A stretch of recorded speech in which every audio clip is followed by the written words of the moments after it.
Iginiti Palace Press Officer Undersecretary Claire Castro na hindi dapat sisihin ng administrasyon ni Pangulong Ferdinand R. Marcos Jr. sa paglalabas umano ng warrant of arrest laban sa mga nauugnay sa kasong crimes against humanity na sinampa sa International Criminal Court.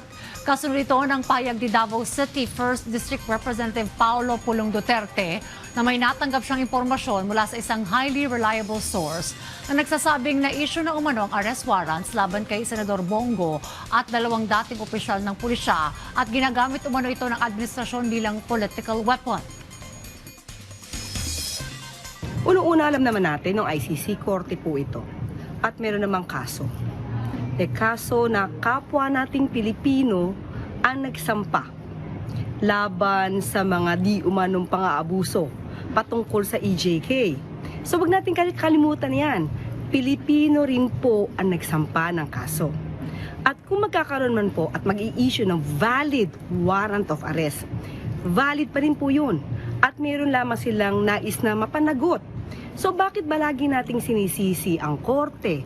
Sinisisi natin ng administrasyon. Huwag nating kalimutan na yung kaso na sampa ito 2017 pa. So hindi ito wine-weaponize, kinakailangan lamang po na matugunan din ang hiling ng mga kababayan natin. Kung may kailangan managot, dapat na managot. Kung kailangan may malinis na pangalan, malinis ang pangalan.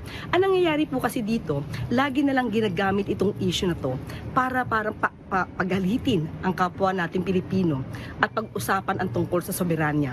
Tandaan din po natin, meron tayong batas na mismo nagsasabi na tayo, ang bansang Pilipinas, ang state natin, ay maaaring mag-surrender ng mga respondents. Iyon ay naaayon sa RA 9851. Huwag natin kalimutan po yan.